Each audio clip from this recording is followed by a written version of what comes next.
reached the roundtable on digital labor, which I'm very happy to coordinate and engage in. The idea of this roundtable originates from the circulation of an article I've published very recently on the journal Media, Culture and Society, entitled "Digital Labor, an Empty Signifier?" Which can you see me? It was all stuck on my side. Okay, so it looks like everything is working properly. I hope. Someone please say something. We can hear you. Yes, good. So the article, as I said, is entitled "Digital Labor, an Empty Signifier?"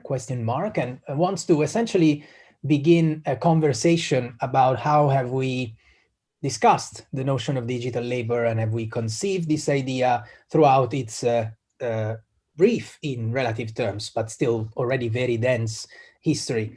And to do so, I've taken the liberty to invite two great scholars who have been writing and working on the concept of digital labor and on its criticism also from different perspectives. We have here Kylie Jarrett, who I've already said, perhaps in less explicit words than what I'm doing now, I'm a fan of in relation to her work. And I know maybe she'll tell us a little bit more about that. She's writing a book on digital labor as we speak. And Frederick Harry Pitts, who has had a book out very recently, if I remember well, and has one in the making. You'll tell us a little bit more about that, which I had a preview about. Kylie is from the University of Maynooth in Dublin, correct? And Harry from Bristol University. So two scholars I admire, who I look forward to engage in a conversation with in relation to this topic. And before we begin, I think I need a disclaimer because I'm not, I've been drawn into this roundtable. I don't have so big an ego to develop a roundtable around a paper of mine, but I realized that the paper has actually circulated across the RGSC networks in a way that was meaningful to actually begin this exchange. So it was not my idea, but of course I embraced this idea as any academic does whenever they have the chance to speak in front of somebody, which is not something that people have done so much over the last few months. So very good. So I think that as I anticipated to both Kylie and Harry, I think that we would like this to be an informal conversation, at least from our side. And of course, we would like to engage with the audience as much as we can in this hour. So my idea here is that I briefly start by describing what the paper is about in a nutshell, essentially outlining its argument. And then I will hand over to you for whatever you want to say, and then we'll see how that goes as we go along. Does that sound good? Okay. So the paper, as I said, aspires to draw a line in the relatively long-ish history on the literature of digital labor since its inception in the early 2000s. And up to its most latest developments, but essentially by bringing up the point that throughout this history, the term itself has changed a lot. And it has evolved in a way that is significantly distant from what its original conceivers thought of. In particular, in relation to one of the most prolific authors in this conversation, who is Christine Fuchs, who has a clearly specific idea of what digital labor is about. In a variety of texts, he's made that particularly clear, and which essentially refers to a very authentic orthodox Marxist understanding of digital labor as a form of exploitative work that users of digital platforms undertake in the moment in which they contribute on those, in particular on social network sites, and they are not paid in exchange for this particular activity. So this unremunerated work, he argues, is the kind of digital labor which contains a degree of exploitation. And the subject itself and this argument itself has been the object of endless papers and endless conversations with people who also argued against this particular view in quite strong way, like our common friend Adam Arvidsson, who in a paper which was also replied by Christian Fuchs, argued that this particular view is not exactly grounded in the ways in which these social media companies work financially. So we couldn't really talk about digital labor, and there's a number of dimensions that this idea does not understand, does not take into account, and therefore, there's a degree of criticism, of course, that that plays on that particular side. My point here was different. So on the one hand was to assess these critical dimensions and this criticality that is in a way innate to the concept, and to try to play it against the latest developments in what we have called digital labor, which is very different from what this kind of original proposition, so to speak, called digital labor. Now we call digital labor, and that's the kind of proposition that generates the title, in a kind of vague way, by using this expression to describe a variety of phenomena, which sometimes they link quite considerably from user activity on social media, and actually entail new forms of work, new forms of organization, like the gig economy. And in particular, I focus on platform labor, as which I use more or less interchangeably as with gig economy as a term to indicate the ways in which platforms that are essentially hosted on people's mobile phones have began to essentially operate as a pseudo-employer for many workers, which I consider a significant shift from the idea of unpaid labor and exploitation that was originally associated to the idea of digital labor. So that I find to the point that I find it problematic. And I sketch a different sort of set of reflections on this passage and how we got there, and how now we come to use this also for, I use platform labor, but there's also work related, which is called digital labor, which relates to training of automated systems and AI, algorithmic labor of any kind. There is a degree of vagueness in this term, which, and that's the kind of provocative argument, I don't think does necessarily any good to anyone. This is a short version of it.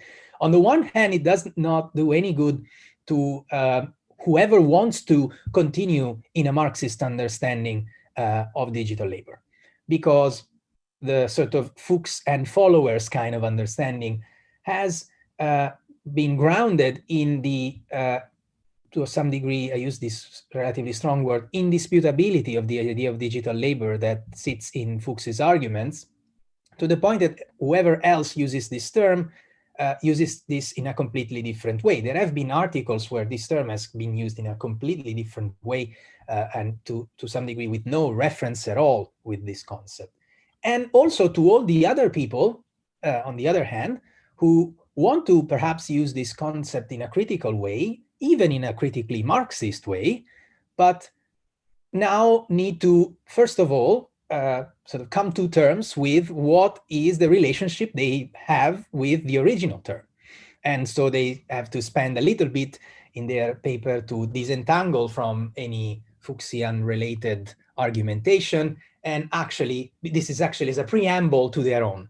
And I think it doesn't do any good to the debate, because at the end of the day, what makes these two positions largely, at least in common, is the idea, and particularly so when we look at platform labor, is the idea that digital technology, taken liberally and generically, intervene in the context of labor in ways that can be very exploitative, that we need to tackle as they are, that we need to address in a way as individual phenomena, looking at what they are, like in many ways the literature of platform labor has done on its own terms, looking at what is platform labor as an organizational model, what are the forms of mobilization that workers actually engage in within this context, what are the different dimensions of control, of surveillance, of inequality that intervene within this context, and to indulge into this conversation with this sort of halo looming in theoretically, that we have to in many ways disentangle also, not and I take this lightly, of course, also because it may be very likely that a reviewer too of our paper is inevitably raising this up, so we have to, even if we don't want to. I thought it was helpful to bring throw this stone into the water and see how the waters move.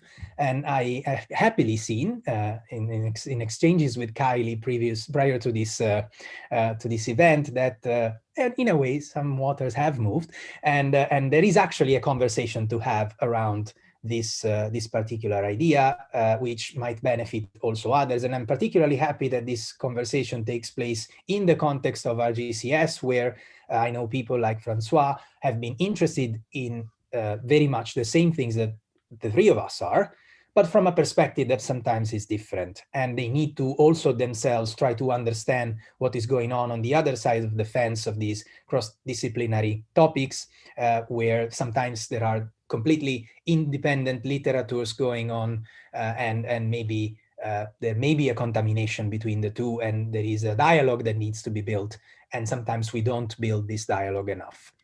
I think I'll stop here, and I'll hand over. I think if Harry doesn't mind, I'll hand over to Kylie first, and then to Harry next, so that we begin this round of exchanges. Thank you. Thanks, Alessandro, and thanks for the paper, even though I told you off when it was published. I know. Said, I'm going to do that in the first chapter of my book. I can't believe you've done it already. So yeah, I'm currently knee-deep in writing a book for the Polity, Digital Media and Society series called Digital Labour. It's not a very interesting title, but if anyone knows that series, it's very much about a summative kind of overview of a particular concept or a particular practice or a particular platform, etc. And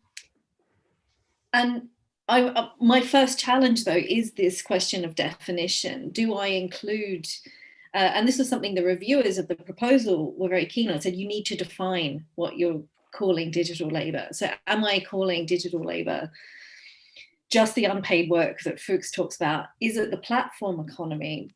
Is it also the GAFAM companies or BATX companies working for elite digital media companies, for instance? That's a form of digital labor.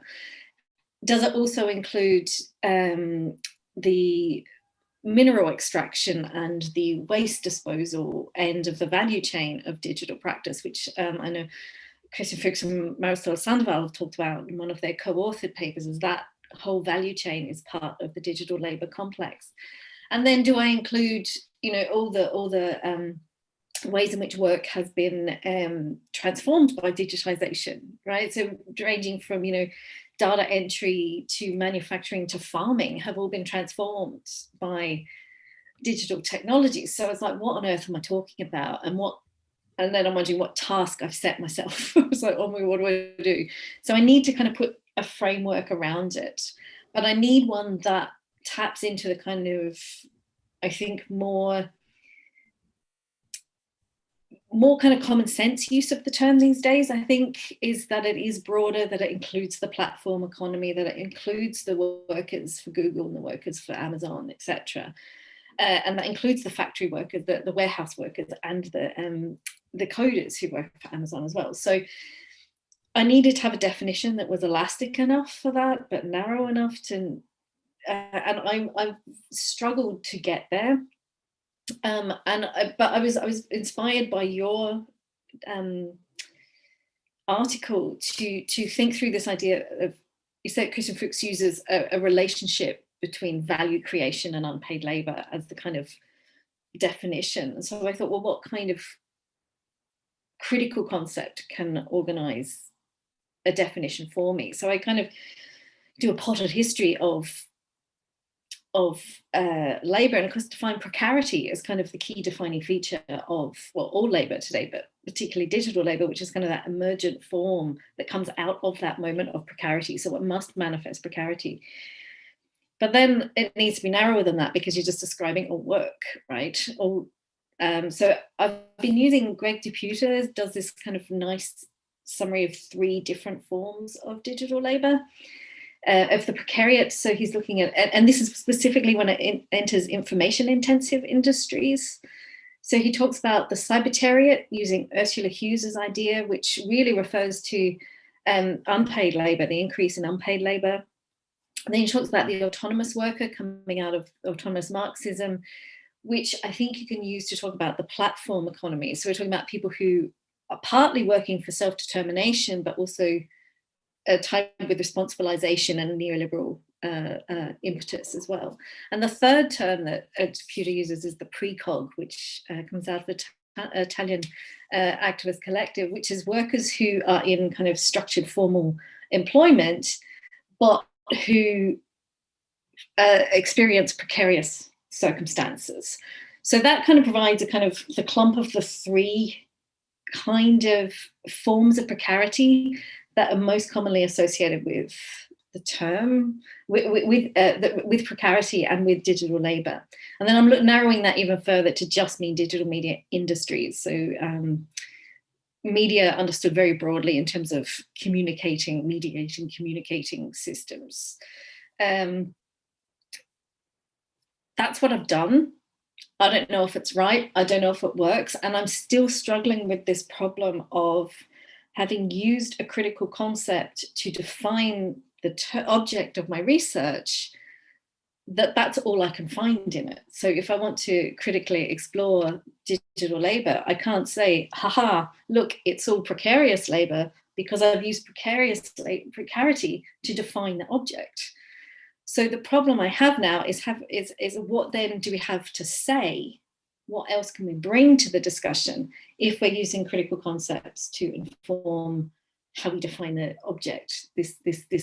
How we kind of put some form on this empty signifier that you talk about. So that's something I wanted to throw out there into the room and see if anyone has any thoughts on that, and any other way I can approach this project and narrow it down to something kind of manageable, because I'm trying to keep it contained. Anyway, that's just my thoughts that came up when I read your article. It was like, what do I do with this? Mute. Sorry, I was mute. Thank you, Kylie. I wonder whether Harry wants to intervene right now. Perhaps it's time, and then I will liaise back to both of you. Yeah. Okay. Yeah, and thanks for inviting me to contribute to the panel, Alessandro.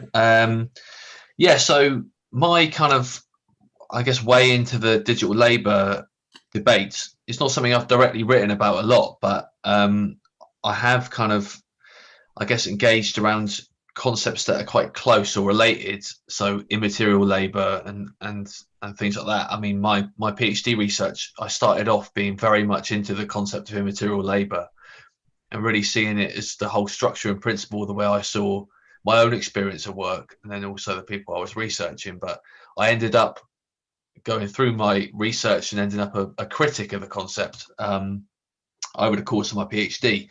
And partly that's around kind of theoretical debates within kind of the study of Marx, but there's also some kind of other more practical implications of that. And a lot of my research has been about creative industries.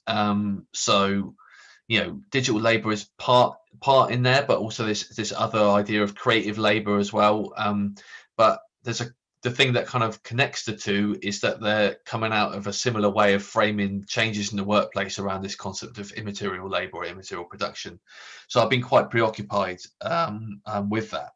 And I guess what I'm going to talk about here is partly about, a lot of this rests upon the idea there's something novel about the kind of labour that we find in a digitally mediated workplace or digitally mediated set of social relationships. And I guess it's that novelty that I think we can problematize to some extent and look at the continuities that make labour what it is and make value what it is, without necessarily falling into the kind of orthodox Marxist kind of dogma that we find, where we try to shoehorn contemporary events into long-lasting theoretical frameworks. So, I mean, reading Alessandra's article, this concept of mediation keeps coming up. That platforms act as a way of remediating work in certain ways, and this differentiation between media and platforms. But I think mediation is quite a useful concept to look at, because labour itself is a mediation. Our distance from the world as humans, the need to transform the world around us into usable, desirable things, which obviously has this destructive tendency that we see play out in the climate catastrophe, etc. It's nothing new. There's that, and there's also always has a conceptual element as well. The differentiation between intellectual and manual labour is a false one. There's a conceptual element to all human activity, because we, unlike some other animals, not all other animals, conceive of things, execute them, transform things that doesn't lend itself readily to us in a usable form. So labour is itself a mediation, but labour is also mediated by other relationships around it. The antagonisms that surround a world where majority of the world live through the selling of their labour power, and those antagonisms cut across different types of devices, not only class but around gender and racialized identities as well. But those antagonisms themselves are mediated in the form of the state, for instance, and the laws that are created. The results of the labour are mediated in this concept of value, which I'll talk about a little bit more in a second. So digital labour is a specific kind of mediation of that labour being a mediation itself. But I think mediation is a good way to shine a light on it, because as Alessandro points out, these relationships can be remediated in different ways, and that's what allows us to contextualize this concept of labour as this intercourse with the world around us in a kind of historical context, by appreciating the fact that things do change, but there's continuity within it. And I guess a lot of my work has been focused on looking at the kind of movement between concrete and abstract, concrete labour and abstract labour, and the fact that what we do in a concrete way in our work has this kind of, is ultimately subject to a social abstraction that makes that work valuable, brings it within a set of relationships that measure it and value it in certain ways. As academics, which many of us, not all of us here, will be working in higher education, our work is hard to quantify, yet we're constantly subject to metrics. David Harvey and Massimo De Angelis have a really nice paper on this, about the metrics to which we're subject, abstract from the work that we do, and subject it to social standards of value and productivity that then can quantify that. And that kind of movement, digital labour, that movement can happen quite soon after the act of labour. So that's why people like Hart and Negri suggest that the work is immediately abstract. The work that's mediated by ICT has an immediately abstract character, and I have some problems with that, but it does capture that way that digital labour, one of the characteristics of it is that movement of measurement can happen quite soon after the fact. Now, that brings me on to the concept of value, and I think one of the big issues, and Alessandro mentions this in the paper, Kylie mentioned it just now, is around value. And I think that kind of orthodox Marxist way of framing digital labour seeks to try to find work everywhere in order to say that it's productive of value. It valorizes the value productiveness of that work, and that's why the unpaid activities that circulate in the space of the internet, for instance, are seen as productive of value, and hence they are a form of labour. And this is quite I would say, a substantialist way of seeing value. Value is this kind of thing that is inserted into things and it's there, rather than value being something like a relationship between things, which in the kind of Marxist, I guess, authorities I'm working with, there's a kind of debate around that, where value is situated. I won't get too bogged down in that now. But labour is, can be said to be value producing because it has a value, a notional value attached to it through the paying of a wage, usually, denominated in hours. And that gives a kind of notion of value that can be realized then in the sale of products. Well, of course, a lot of the way that digital labor is talked about kind of, messes with that framework a little bit as well. But by searching for the labor that produces value, kind of basically leads to a search for a very traditional notion of the relationship between labor and value. Labor is here, it produces value, and as the working subjects that produce that value, there's a certain political significance attached to that as well. Whereas a different way maybe of looking at digital labor would be, and here I'm thinking about the points and clicks on sites on the internet that here are said to be productive of value, is not that they directly produce value, but that they help cohere that kind of world where things are brought into relationship with one another, and value is the name for that relationship. They constitute that total social abstract labor into which our concrete activities disappear. And I mean, the link here with advertising, which is kind of where the money end of those interactions online are, we can see here that they expand the space within which different commodities can be reconciled monetarily, and the value can be named and identified in that exchange. Whilst not directly being labor themselves, they can still play a crucial role in valorization.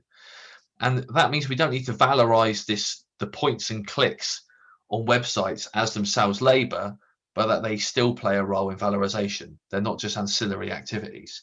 I mean, the platform, which is a later development, I guess, in a lot of this, and I think there's obviously loads being written on this.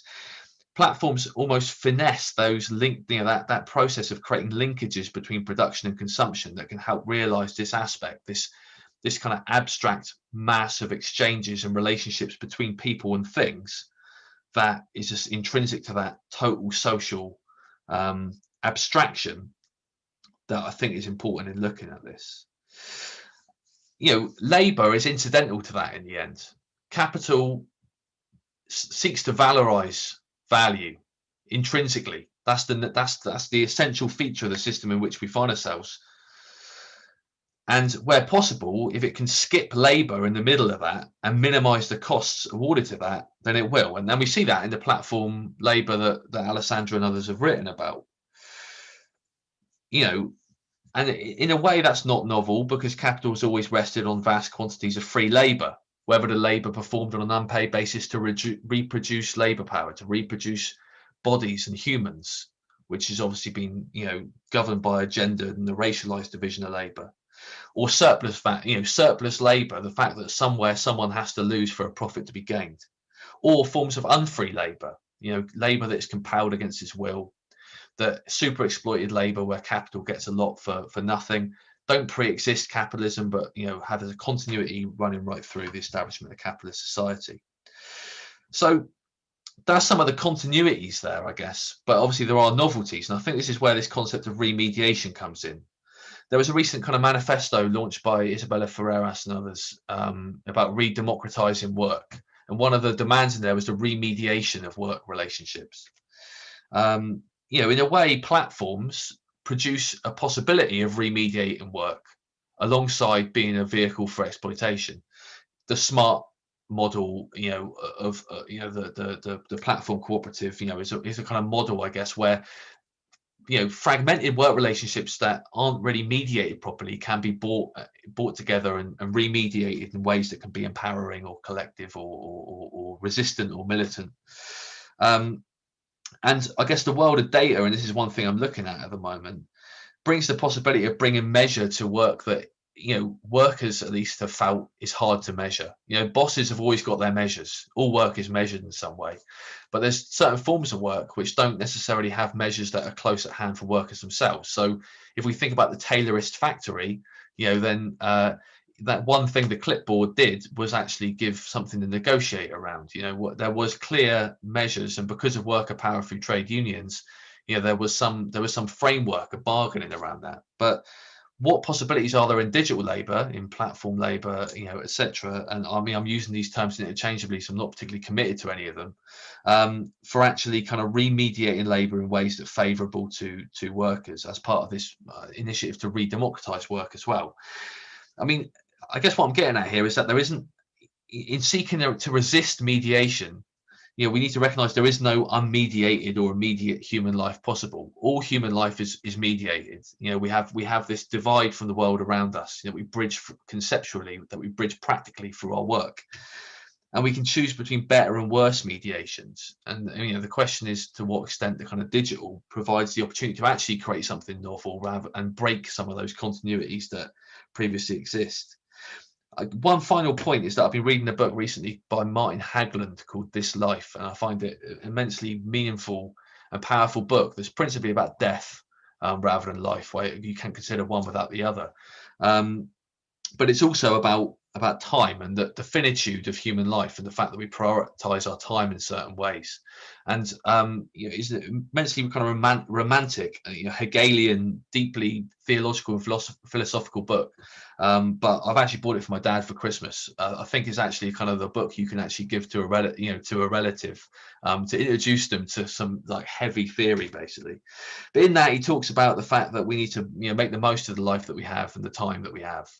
But platforms and these digital infrastructures have acted as an excellent way to extract, you know, to include more moments of the day and more times of life and more people into, if not labor, then those kind of networks of valorization. You know, to create new forms of work that can occupy moments. And as Marx wrote, you know, moments are the elements of profit. You know, the more moments you can collect, then you can actually start to build something.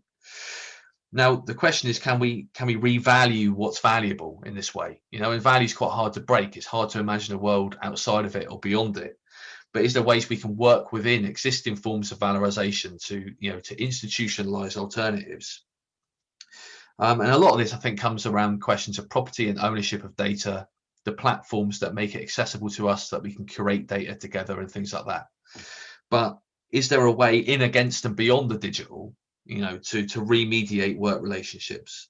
And this isn't just at the level of the state. You know, it's not about capturing state power to institutionalize this, but it's also about how do we do that at the level of civil society, in our unions, in other organizations, to work within these forms of value that have been augmented and facilitated by the digital, and those forms of measurement and quantification, sometimes instant measurement and quantification, in order to create alternatives. So that's some very scattered and maybe not entirely coherent thoughts inspired by Alessandro's paper. Thanks. Thank you, Harry. If Kylie doesn't mind, I would like to jump in and say a few words here very briefly. On top of what you said, Harry, I'm trying to do two things here, actually. On the one level, I'm trying to engage with both your comments. And I think one point that you partially raised, both of you, and I think that that Harry's intervention in a way tied into but didn't make the connection explicit, was that in the paper I described platforms as essentially doing the work of remediation, but also as in combination with datafication processes. I think that's essential to keep in mind. You described the metrics and the relevance of metrics as a forms of measure, but of the capacity that the platform as a tool, as an organizing tool, has to essentially render every little thing that happens through them a metric. And that is the key passage, I think, in why platforms have become so relevant and so perceived as novel, as you said, as opposed to many other things that preceded them, because the platform offers offers essentially a model, a meaningful infrastructure to do this, as sort of ready to go. It's a plug and play kind of datafication machine. And in this sense, I think, well, the two implications to that is that I see platforms as institutional actors in many ways. They're new kinds of institutional actors. In another article, I describe them as points of production for this particular reason of in the context of the labor process tradition as the places where production takes place, which inevitably entails a combination of both the remediation but also the datafication process. The consequence of this, and I'm drawing in Shoshana Zuboff's work here, is that this whole thing has led us, I echo her take here, to a point where these kind of datafication processes lead us into what she calls surveillance capitalism. I'm sure, I guess 99% of the people here know what we're talking about. But the key point, I think, that is said, but to some degree also unsaid in Shoshana Zuboff's work, is that it is probably the first version of capitalism that doesn't really need labor in the way in which we describe it here. It needs data, and labor becomes ancillary to data in some way. It is, and I know that the three of us probably would not necessarily agree with this view, but that's the kind of take I get from her work, where we have a model which needs data, which of course, and we, I'm sure we share this, needs labor to be fed, but ultimately isn't built on labor in principle, which is a concerning evolution, I think. And I make a leap here, also mindful of the audience, before I hand over back to you, because much of the people who are listening to us this evening are interested, at least in the first place, to these argumentations and this debate from a perspective of a peculiar interest into collaborative spaces and collaborative workspaces. Harry, you've been here today, so you've got a gist of this.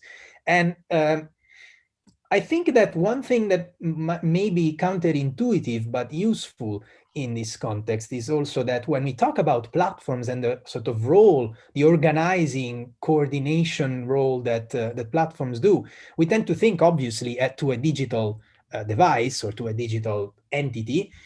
But if we look at it from an autonomous Marxist perspective, I mean, co-working spaces do not really do a very different thing. So they aggregate a group of people in the context of a shared environment in which a certain organization, a number of organizational processes take place to certain ends. And it's not a platform, but we could easily call it a platform metaphorically, in the ways in which relationships, social relations, are actually becoming relations of production in a co-working space. Mm-hmm. So I'm trying to take two different streams here into one, and I'm not sure if I helped in clarity after after these interventions, but I thought it was interesting to actually join these dots. I don't know, Kylie, Harry, what do you think?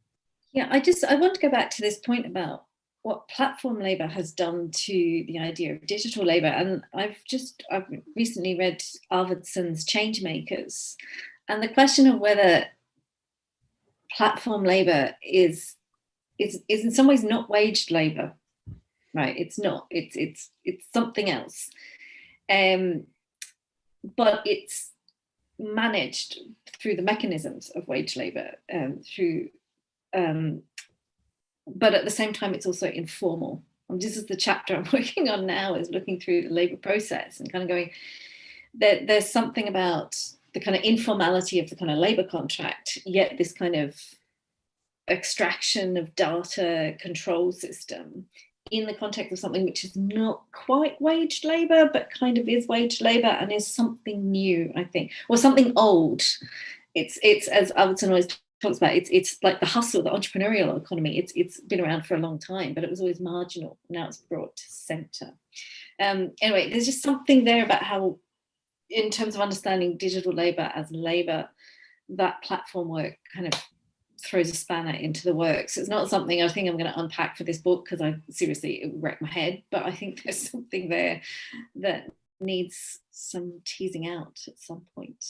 And so then maybe your discussion about the co-working spaces as platforms doing something different with what labor is. It's kind of self-employed labor, petit bourgeois production, providing a platform for that.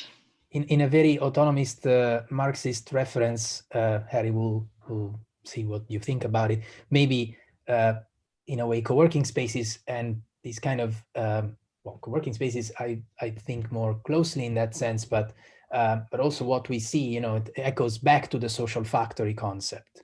It comes back to mind, at least to me, this particular concept from the autonomist tradition that looks at these varieties of social relations that become relations of production away from a specific place. And I think, to my view, that platforms and co-working spaces in many ways are ways of re-fencing these relations to a certain end. And not, of course, not completely, but they have I see something there in a kind of similarity to a process of re-fencing that is needed in order for this to be valuable, as Harry was saying, to become value, to valorize these relationships as work and as labor. Yeah, I mean, my kind of I guess my issue with the social factory idea is that, like I was trying to kind of communicate, I guess, in my comments, was the novelty attached to it. Yeah, that the factory's always been social, because of the constitution of labour power in relationships to social reproduction that don't take place in the factory, but also the fact that labour produces not value, but the thing that carries value when that value is determined socially in the act of exchange. And that means the factory's always been in that social context. It's all and relationships of reproduction and valorization have always exceeded the factory. So in a way, things like the platform, in a way, perfect, and it's the same as financialization, isn't, it only perfects that kind of valorization of value, that where possible cuts out the workplace and the sphere of production entirely and just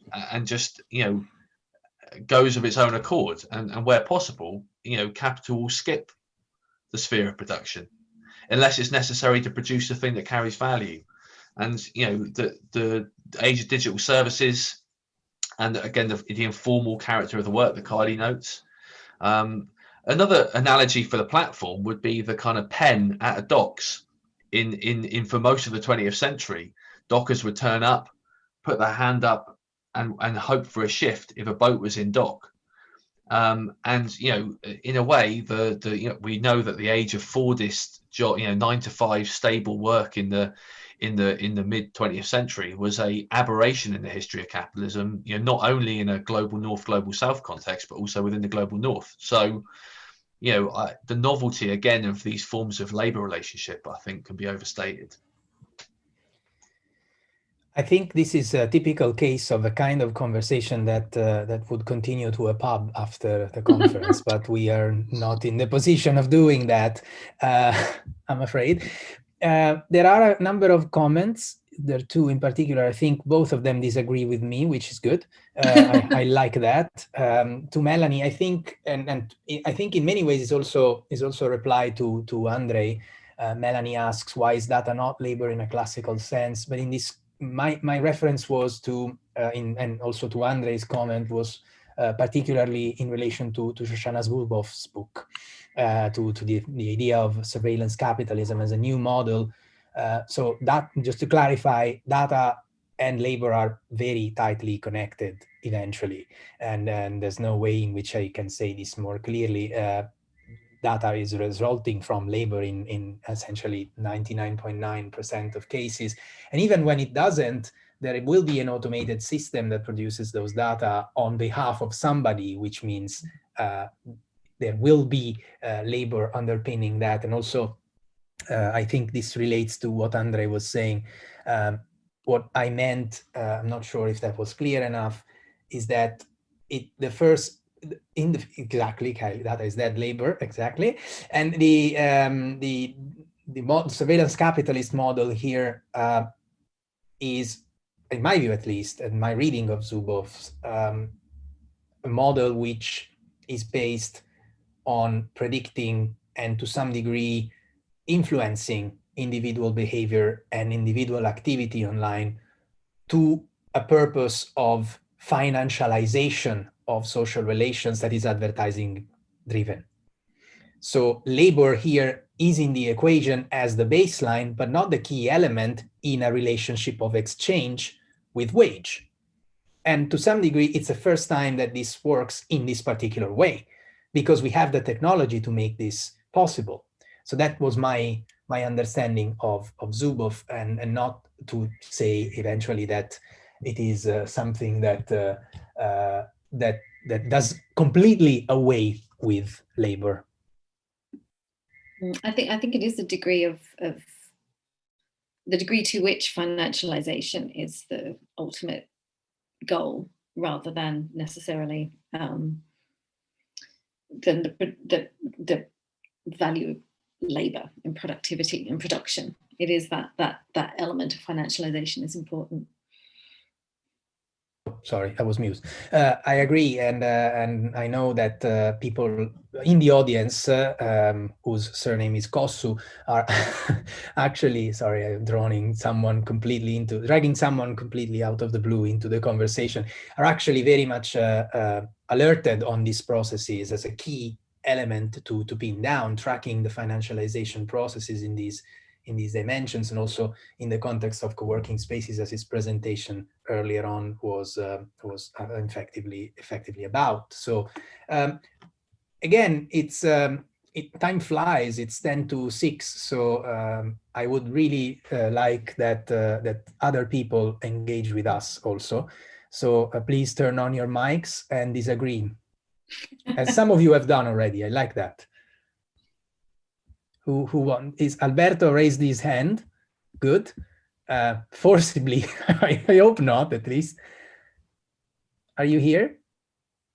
Yes, can you hear me? Yes, and see yes, you. Thank you for the brilliant conversation. It was a long time since I didn't, witness a smart conversation online.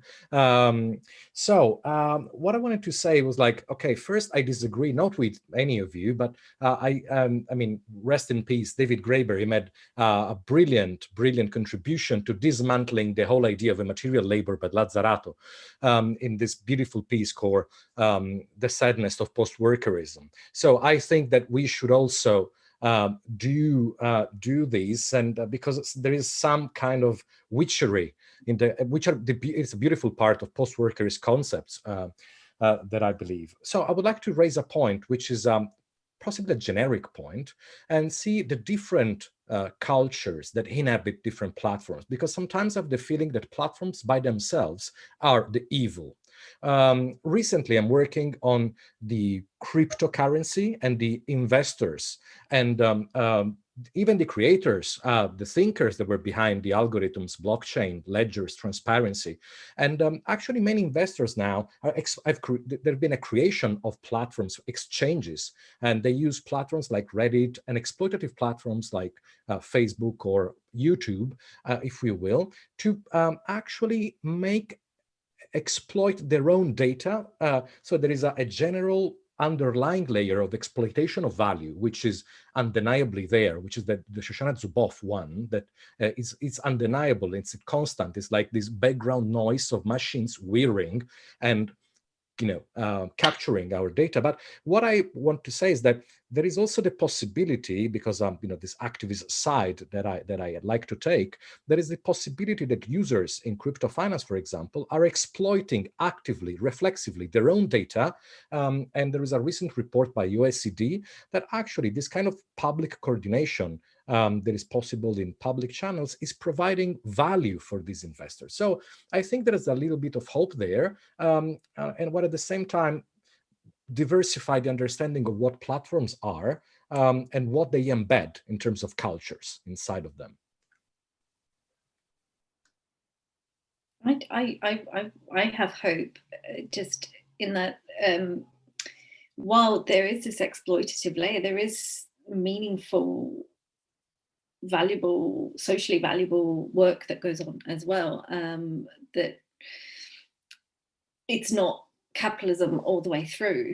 I mean, it is capitalism all the way through, but capitalism has always been riddled with resistance and play and counteraction and resistance. It's all there within capital. I know it doesn't necessarily overturn capital, but it's still there. And I think So I'm always, as much as I'm like, oh, it's all capitalism and we're doomed, I'm also, within that, there's always play and empowerment, agency and creativity and autonomy and all those things that supposedly done away with in the capitalist system. So I have hope. Anyone else wants to? It's pretty clear we could go on if we want to, but I think it's healthy if someone else wants to chip in. Yes, I would have a question. There you are, Francois. Hello. I enjoyed very much your article. Thank you. I would say, of course, that I agree with you, but what may be a problem for me, it's not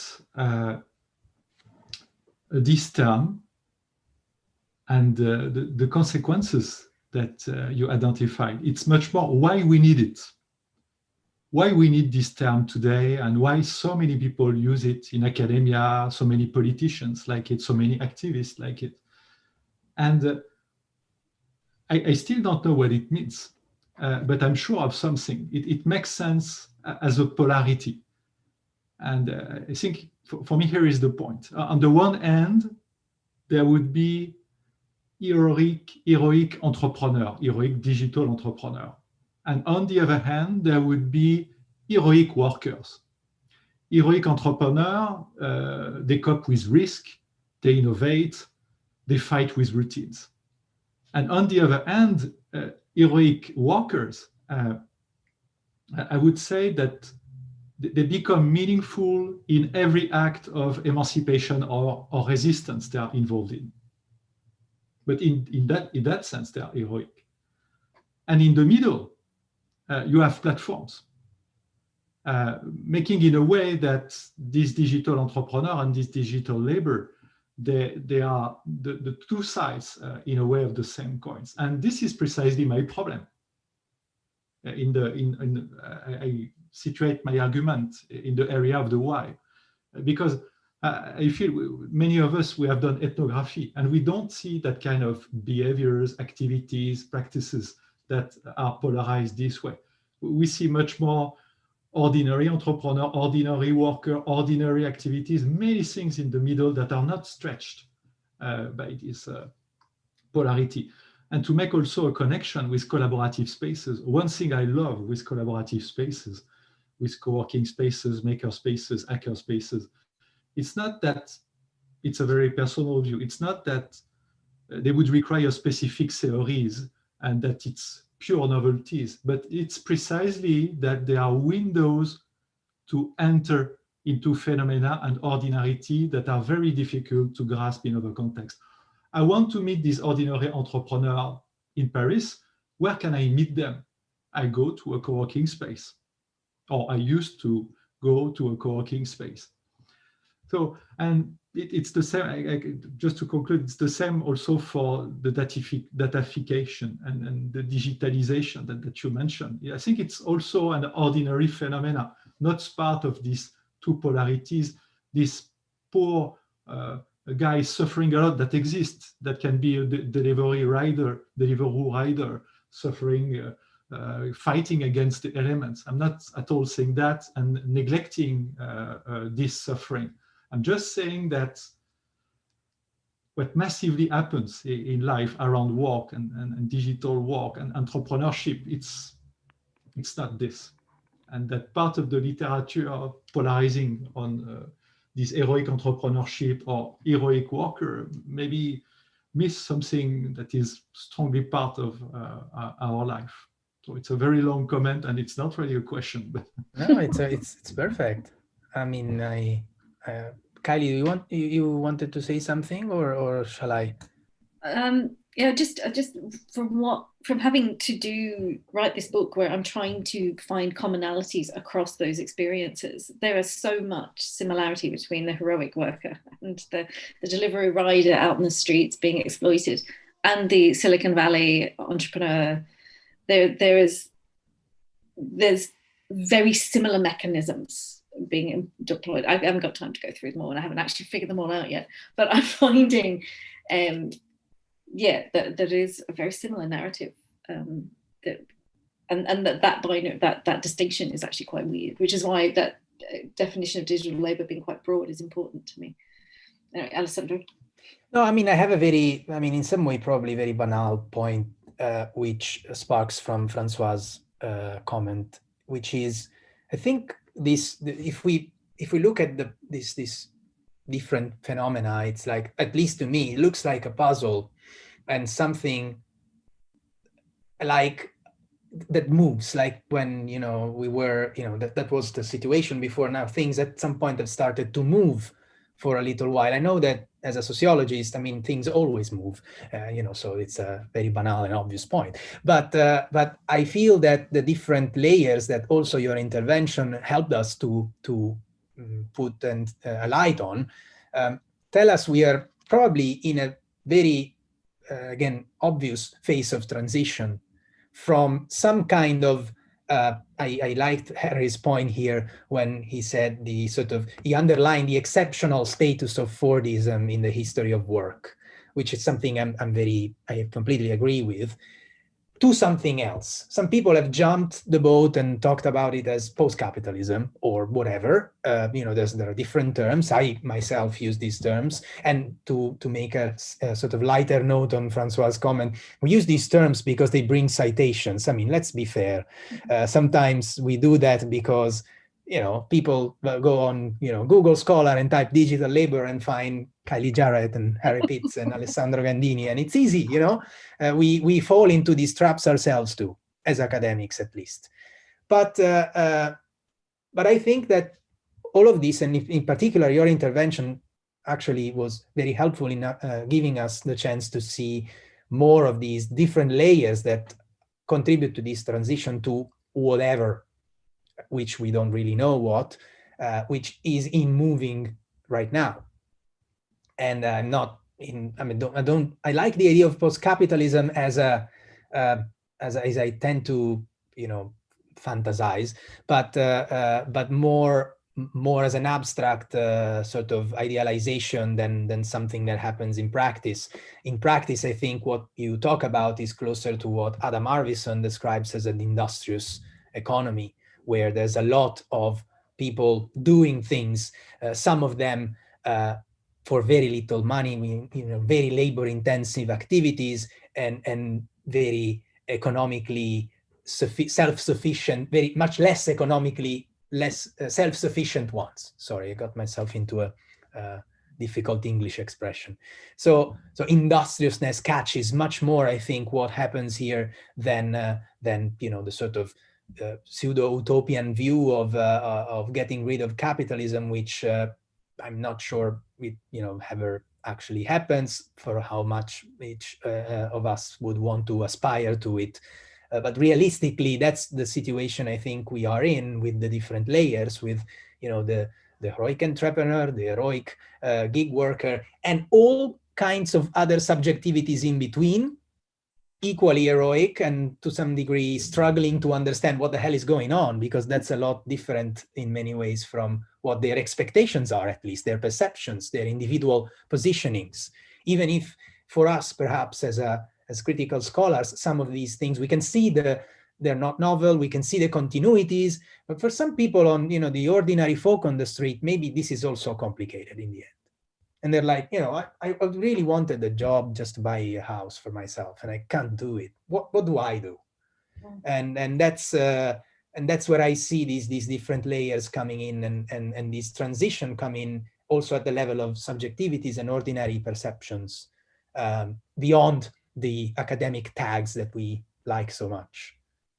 Well, and the person on the street, to that extent, captures the reality of the situation better than a lot of academic analyses. Indeed. In that we are compelled to live, to produce, and to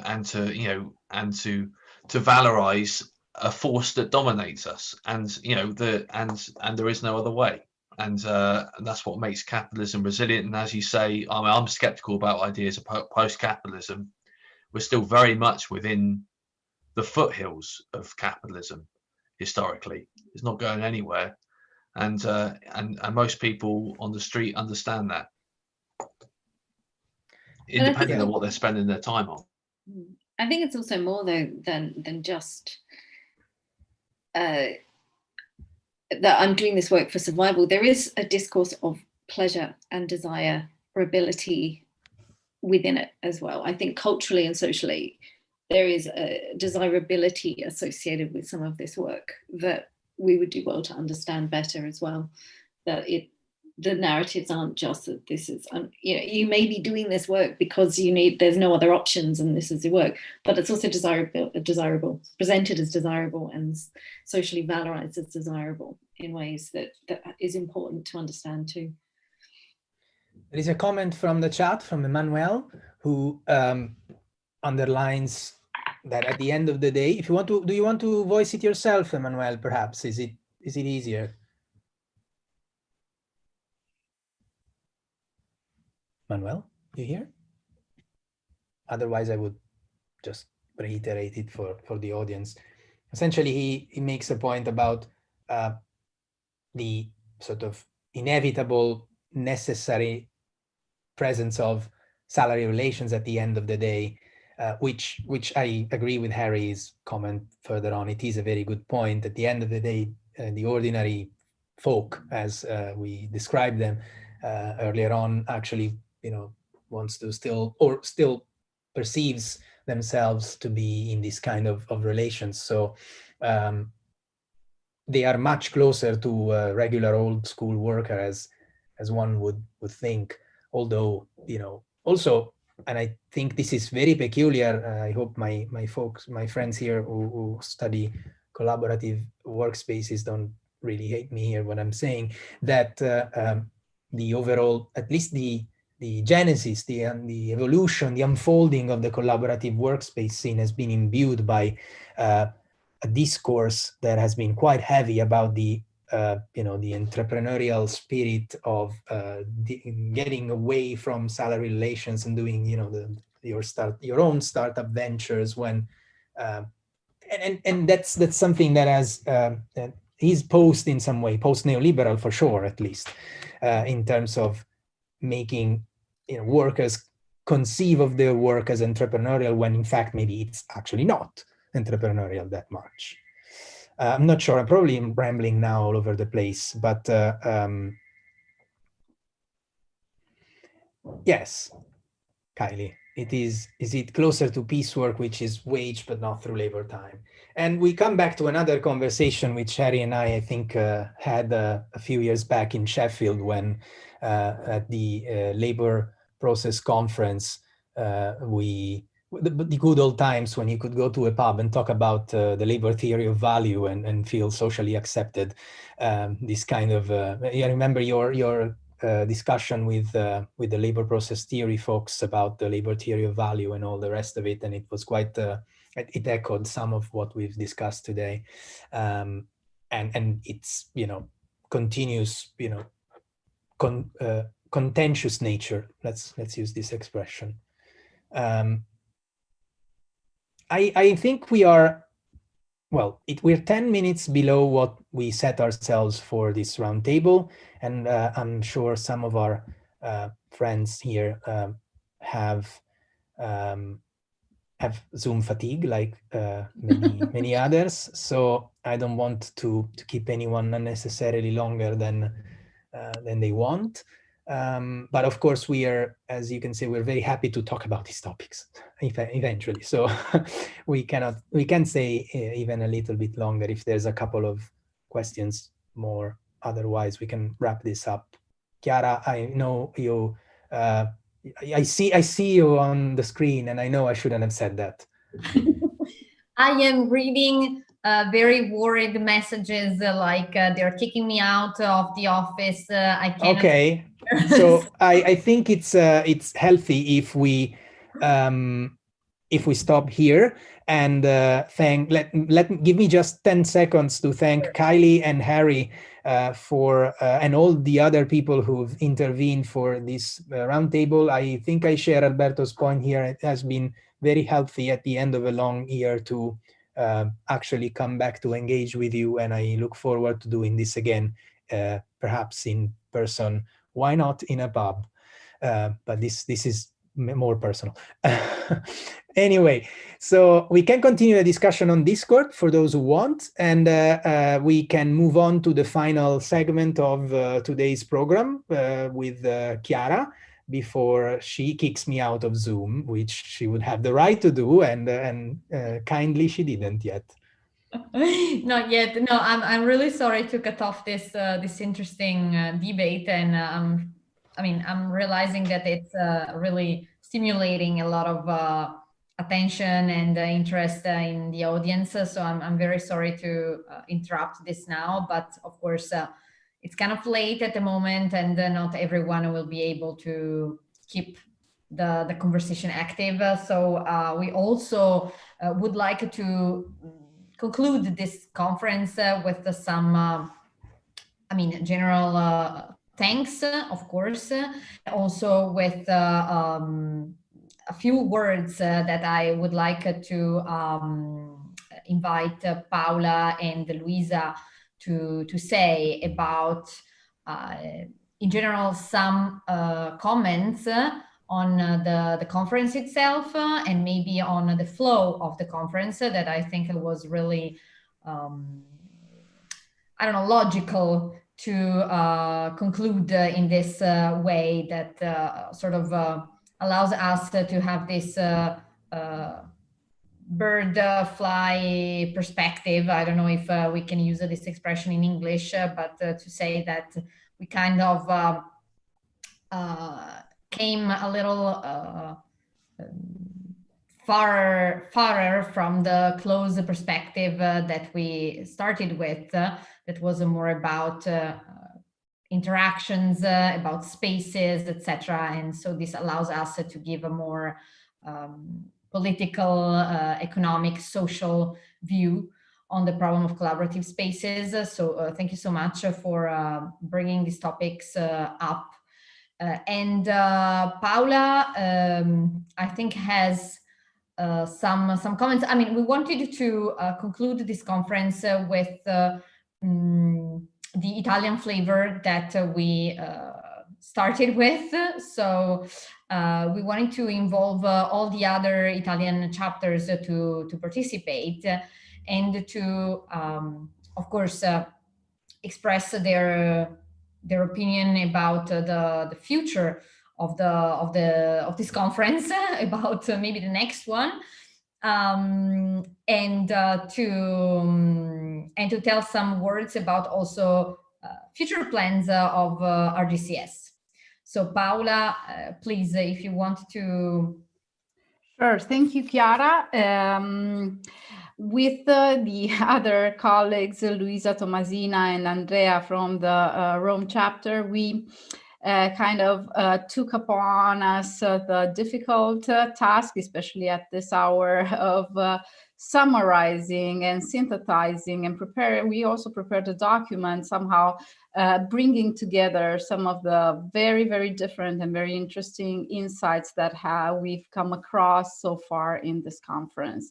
So if you don't mind, I can try to share my screen, because I think that at this hour, on the one hand, this might not help with the conference fatigue, but on the other hand, I'm sure that it can at least, help us in pointing our views on something. And of course, we can make also the document available after this presentation.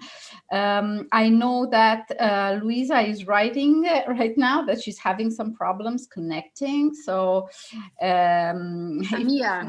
okay, you managed. Great. So perfect. Last minute. I will try to share my screen, and just let me know if you're able to see it. Okay. We are. Yeah. One thing before we start, I just wanted to really have a big thanks to all of the organizing committee from Milan RGCS, because this has been really an outstanding work. And we really want to thank Chiara Tagliaro, Giuseppe Scarratti, Alessandra Migliore, Alessandro Gandini, Silvia Ivaldi, Ilaria Mariotti, Federica Maria Rossi, with the other colleagues from the Rome chapter. We were discussing earlier before that how amazed we are of the incredible work that has been done.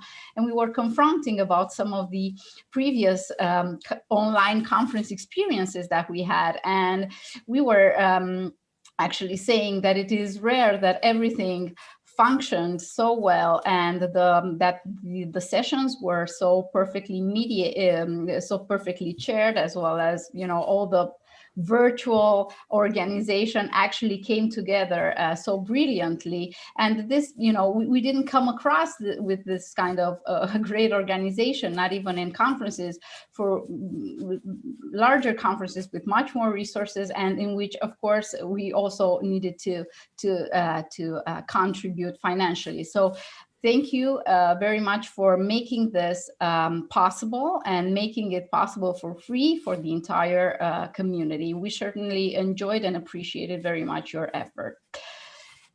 This being said, now we go to the hardest part. So as I said, we kind of, our intention is not to bore you too much, so we're gonna try to switch as much as possible. So each of us says something that has been particularly interested about during this conference. So I will leave the floor to my colleagues Luisa Richiello, Tomasina Pianese, and Andrea Resca, and I will also jump in later on. Okay, thank you, Paola. Hi, everyone. I'm Luisa Richiello. I'm a researcher at the ISMED, Institute for Studies of the Mediterranean, together with Tomasina Pianese of the National Research Council that offers its patronage to this amazing event. For who don't know, the National Research Council is the largest published research institution in Italy, and the only one under the research ministry performing multidisciplinary activities.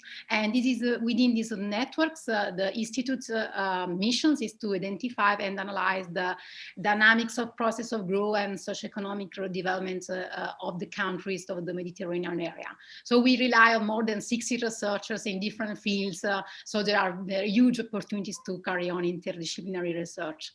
As CNR, we are very glad to have provided the support, especially through the work of the communication office to this event, and I would like to thank in particular Francois, Chiara, and all the organizing team for their excellent job, as Paula already told you, and also sincere interest in partnering with ISMED and CNR. So we are really hope to have contributed a little to sustain the success of this initiative, and really looking forward for further collaboration. So in the following minutes, we will take turns to offer some critical insights and reflections emerging during this conference. So we will start with an overview of the main topics that we addressed during the events that be relevant in the past, that continue to be relevant during the crisis, and will be relevant also in the future. And so we try to address how the pandemic has opened new scenarios, new perspectives, new threats and challenges. And then we will focus on some research questions that can guide future activities, future research, and finally provide some reflections about how the pandemic is changing us as persons, as workers, as members of communities, and so what transformation we will be called to live and face in the near futures. So I leave the floor to Andrea to start with the overview. Thanks, Luisa. Well, I've been involved mainly in the 1A, 2A session. And so what it is emerged is that we had a sort of, at least in my case, a new view about co-working. So a co-working that is less, I can say, good and best, but actually it is a very sort of dark side. And so another element is the co, in some cases, can be also substituted with the self. And finally, also what can be something strange, it is the the role of RFKs, of top-down activities that can be present also in this situation. So as far as concerns new ways of collaboration, please. Okay, can you hear me? Sorry, I don't know if I muted my, yes, okay, perfect. So basically, most of 3 of the sessions we had in this conference were regarding these new ways of collaboration, the digital working, the distributed working, but also and especially the COVID working. So I think that some of the oldies, but definitely goldies that emerged also in this session, in this conference, in this edition, was the need to make additional sense of co-working spaces typologies. And I think that we all agree that there are that the variety of co-working spaces is increasing year by year, and that there are hybrid and transformational models that are occurring. So the next steps would be to understand the interlinks between these types, between these varieties of co-working spaces, as well as digging deeper into the affordances and their constraints. Also, I think that one of the other very central topic that has confirmed to be on our top list is that of understanding how the old forms of collaborative spaces and the new forms of collaborative spaces leverage physical, human, social, and organizational resources in their ecosystems. And this means basically, as from what we experienced so far, a focus on the how collaborative spaces adhere, how they draw upon the trends and the fads of the institutional fads of our society and of the future. And of course, as before, we talked again about the role of collaborative spaces for incubation, for acceleration, social innovation, digitalization, and one of the one of the questions that emerged was about the how, you know, how exactly are collaborative spaces actually drawing on these trends? Are these trends authentically nourishing collaborative spaces, or are we talking about isomorphic legitimation? And luckily this year we had this incredible opportunity to talk about even more than we did before, about the local and about the global and about the periphery and the center. And so another thing that occurred was the fact that remote collaboration as maybe a low-cost opportunity for developing networking, for developing solidarity, for developing collaboration on a large scale. So this can actually be an opportunity, and this was something that was also a very central theme. And again, another central theme was about effectiveness, about performance, and especially about performance in the new rising trends of the emergency situation that we are experiencing, and the need to deal with an increasingly virtualized and digitalized way of working. So I think that these are more or less the top list of the trends that have confirmed as far as new ways of collaboration. And then, of course, we also have some others confirming at the community making level. Yes, at community level, I mean, there are a number of topics that be addressed during my session. And among these in particular, an interesting topic was related to the role played by collaborative spaces in projects of urban regenerations and economic revitalizations that has been witnessed by a number of cities around the world that are going through the polarization concentrations of advanced economic activities in the city's core because of the emergence of new sectors, ICT sectors, and the growth of the knowledge-based workers. So they witnessed these transformations, and in these regards, it would be really interesting to understand how collaborative spaces can contribute to transform these industrial neighborhoods in the innovation districts. And as we know from the literature, we know that proximity is very important, not all geographical, but also relational and institutional proximity among firms, institutions, and university and their R&D activities. So in these respects, we can interesting to know how these our collaborative space intersect with this kind of dynamics of innovation. And strictly related to the previous issues and the growth of some sectors, is also the one of spatial practices, so which are the factors that influence the choices and can help to explain the emergence and proliferation of some of collaborative spaces, especially in some under-investigated geographical areas that are becoming increasingly relevant, such as the one in the Global South, so in Brazil. And in this sense, it's interesting that some features, some factors, in particular the geographical locations still matters, is important, but also the so-called 50-minute city model experience has become increasingly important and are influencing the choices of collaboration spaces localization. So another topics is related to the relationship between space and community, because sometimes this relationship is, sorry? Okay, do you listen? Can you listen to me? Yeah. Okay, sorry. Is that this relation is taken for granted, but actually not often it happens in practice. So many spaces are not communities.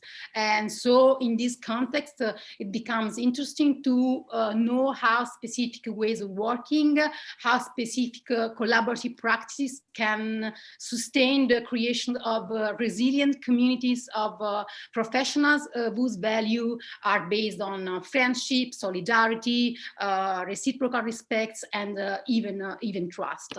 And then the other is the other topics is more related to the concept of community in sense of local communities, and how a collaborative practice that is built around a specific activity, such as agroecology, for example, can be managed strategically to as a solutions to against the social damage produced by conventional territorial planning approach that are often detached from reality, and so and not based on a dialogue with the locals. So locals are excluded by decision-making processes. So in this respect, it's important to understand the role of social capital, shared knowledge, and trust.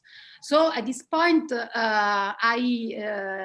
I leave the floor to Andrea to start to show the effects produced by the pandemic and how the pandemic offers new perspectives, new issues, and new realities. So please, Andrea.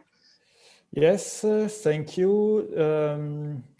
Yes, mainly I would like to emphasize some questions that have been emerged during this session.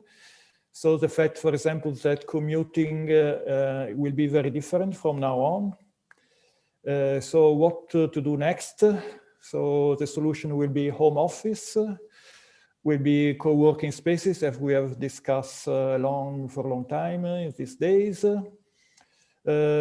So what will be the role of welfare state? So what kind of welfare state will be necessary in these days, but also in the future? So the EU role will be always possible also in the next year, as far as concern Europe, for example.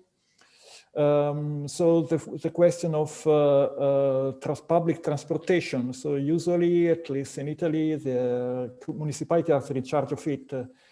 So it means that the municipality will be in charge also of co-working spaces, for example. So I think that a lot of teams are say, are to be discussed, are to be faced in the next years. And so now I give the floor to Paola. Tommasina. As for collaboration, COVID-19 pandemic has strongly affected collaboration practices and collaborative spaces. We have discussed in these 2 days how the narrative of collaboration and the collaborative spaces are changing and are moving by attaching more importance to the virtual dimension. Till now, we have focused more mainly for co-working spaces to their physical dimension. Rather, in these days, due to the COVID pandemic, there is a stress, more stress on an emphasis on the virtual dimension and on the digital realm, in which co-working spaces are required to reinvent themselves and their value proposition. So we also have discussed about the emerging importance of a rural collaborative spaces, which have shown to have distinct features, distinct characteristics and functionalities compared to urban one, and where we also where some observed also new models of embeddednesses and also a new process for community involvement and thus their contribution to community identity. The third point that was about collaboration that is important to evidence here is about the implication that COVID pandemic had on individual attitude to collaboration with colleagues. So that, for example, the study from Chiara and colleagues evidenced how research focused more on individual activity and were less disposal to collaborate remotely with colleagues. And so COVID pandemic impacted on the individual propensity to collaborate, but had also an impact on the way people used shared workspace to limit the contagion related to the COVID pandemic. So please, Luisa, for the effect of community. Okay, we were very briefly because the time is very severe. So we just very short about the some relevant issue in the case of community making. I would just to point out at what Janet underlined during her keynote about how there was an increasing demand for corporations and how the new value propositions of corporate collaborate spaces are influenced by issues such as mental health and work-life balance.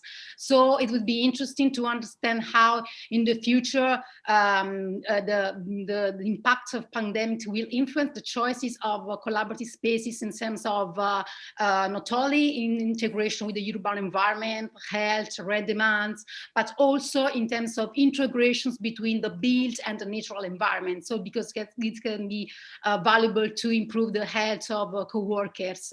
And finally, could be also interesting to focus more about a specific kind of co-working space that are the so women-focused co-working, so created by women for women, because this is an increasing phenomenon globally, and so also in this kind of collaborative spaces, clearly there were new challenges and new change in terms of digital experience of working and collaboration. So it would be interesting how understand understand how the crisis is reshaping the old patterns and also affecting the capacity to be empowered in the future of work. So I would like to give the word to Paola directly.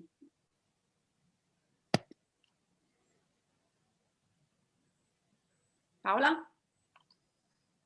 Thank you. I tried to share also with you the presentation in the chat. I don't know if it is visible. If not, I will do so after I start talking. We don't want to let's say take too much time. You can find this also in the presentation. We identified also drawn on these new things, right? Because we kind of thought about this as something that is old, something that is new, and something that is there to something that is borrowed, let's say, to think about if we refer to this famous saying. So this is about, here you can see some of the questions related to some of these new trends that have been somehow emerging, both because of the COVID emergency, but also because of the fact that, as we were saying, this is a very rapidly growing trend and that is diffusing and transforming with very high velocity. So what we are experiencing and the heterogeneity that we are experiencing is both caused, in my view, by COVID and by many other trends as well. So last, before we leave you, we also wanted to, make sense of some of the main trends that have emerged, or at least the main topics that we have discussed the most during this last 2 days. And the first thing I want to speak about is the fact that, as Clay Spinuzzi was suggesting, it does seem that we are living the Renaissance era of co-working spaces, but also from what we are, from the works that we have presented in this last 2 days, it also seems that the forms, the meanings, and the material manifestations of these spaces are changing with the velocity of the knowledge society. And some other concerns about incoming trends is that the difficult things that we have been difficultly dealing with for the last in the last decade may become even more complicated, given the permeable changes that have occurred with the COVID emergencies. So for instance, as a scholar of cross-sectoral partnerships, I am perfectly aware of, and I'm sure many of you are, to some extent, for some reasons, of how difficult it is to engage in cross-sector collaboration. And we also know that urban planning and urban regeneration and many of the SDGs and the main development goals of the future are related to this kind of collaborations. However, given the changing interests and needs of all the societal stakeholders, it is likely that the performance of these major projects, of which collaborative spaces also largely depend, will it is likely that they will become even more difficult to manage and their outcomes even more difficult to foresee. The other important trend enhanced by the pandemic, and we already talked about that in the previous slides, is that the virtual co-working spaces and the virtual collaboration platforms are becoming phenomena that can no longer be ignored. So it is very important to understand what is the role of these virtual working spaces, what is the role of virtual collaboration. And how do we understand and make sense of co-working spaces and collaborative spaces more in general, and considering the rise of technology?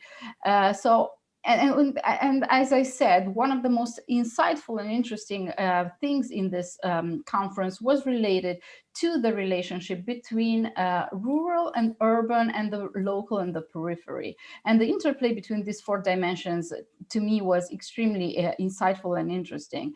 And the idea is that if we, on top of that, add also the digitalization and the rise of new technologies, it is very important to understand how we interplay these and how they contribute to understanding the future of co-working spaces.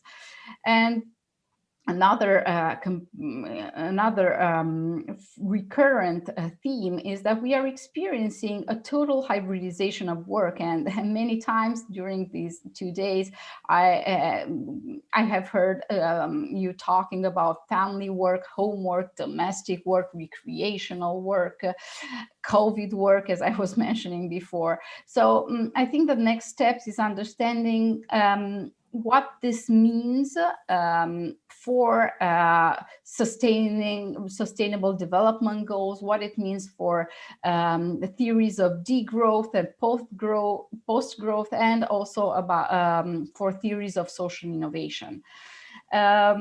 We also have been, and this is something that it is extremely exciting to me, at least. We have been also talking about the fact that this pandemic has made us like a cold shower about, some of our romantic ideas about what working could become in the future.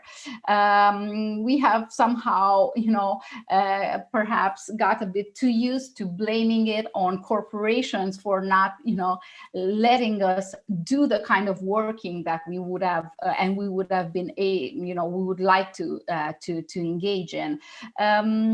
We have somehow touched, with our hands, the limitations of this idea of working from anywhere, working anytime, working as we want, working from home. So I think that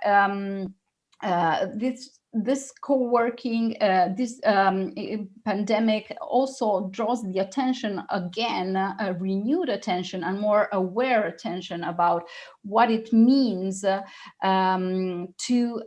what place and space mean for working.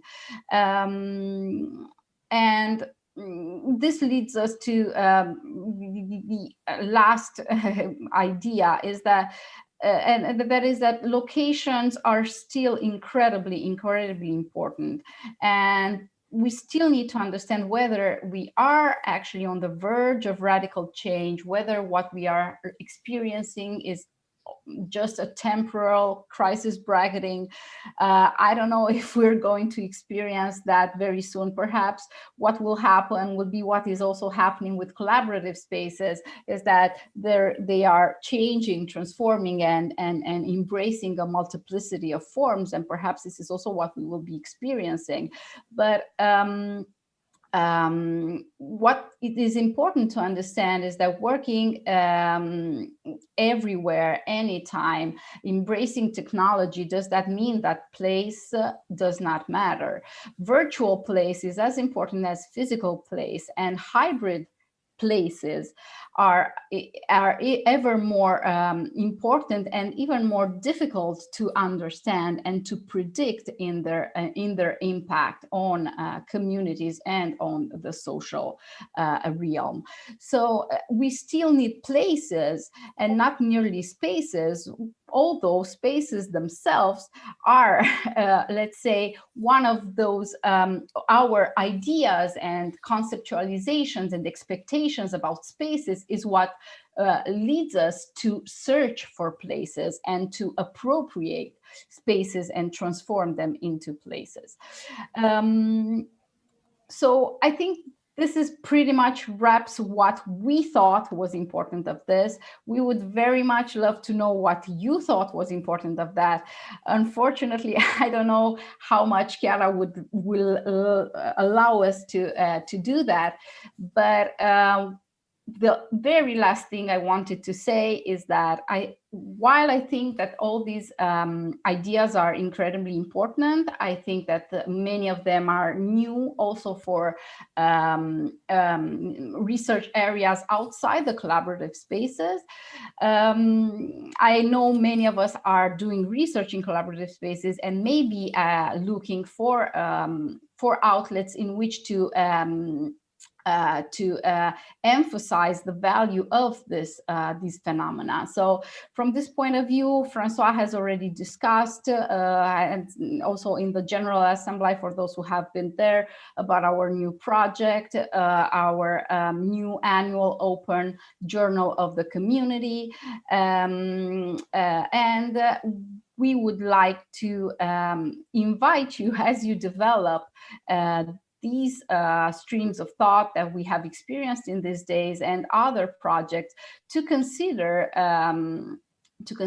this outlet for developing and sharing with the rest of the community your research commons. And from this point of view, this journal is focused on commons and openness, both as a process, thus allowing us, our GCS community, to show the commons that we build through our research, something that I think is rare to find and to currently find in the academic publication arena, and also in terms of content. So basically, collaborative research that does basically what most of you are doing and what you have presented in this workshop, collaborative research that analyzes the processes by which commons and openness occur.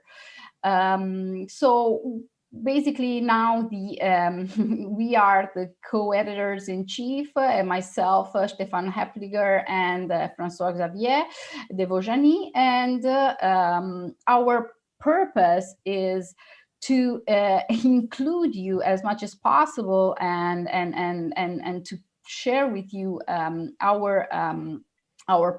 our goal of pushing this as a first issue of this journal by December 2021, with submissions of proposal by June 25th. So you are likely to hear from us and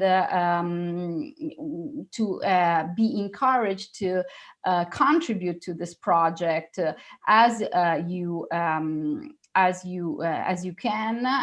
We are planning on organizing this according to different dimensions and different topics, different types of publications.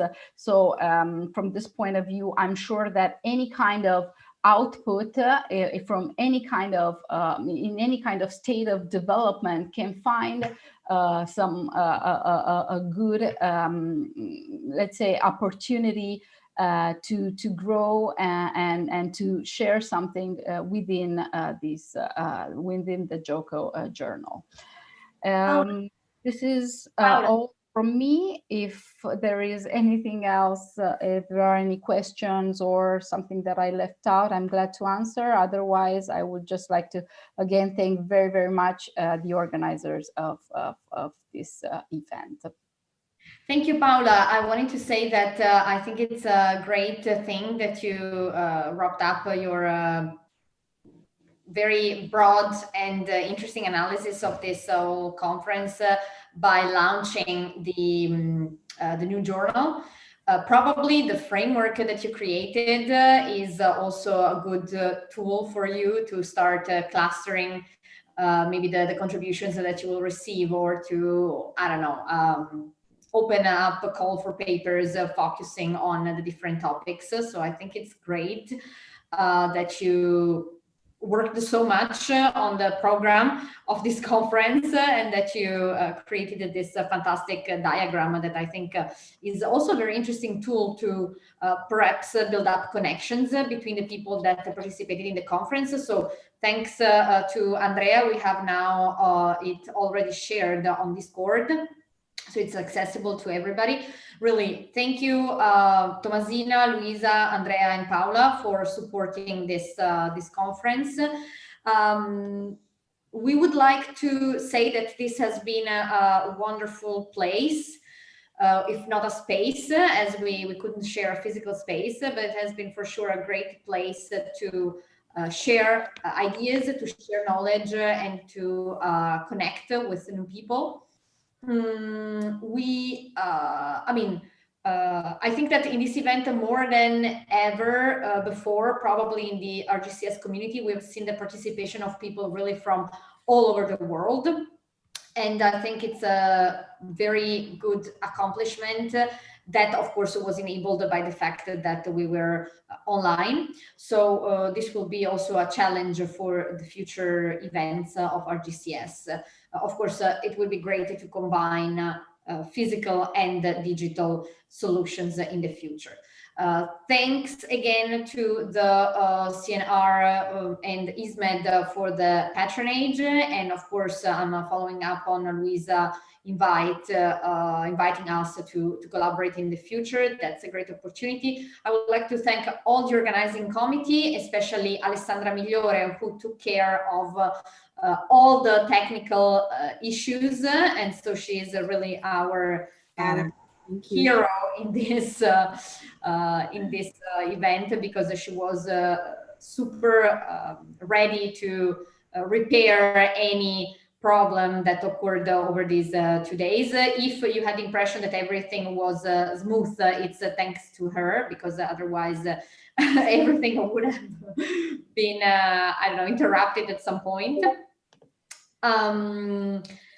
Again, all the Italian chapters and all the universities involved, I would like Mina to say a couple of words about the support of the cost action.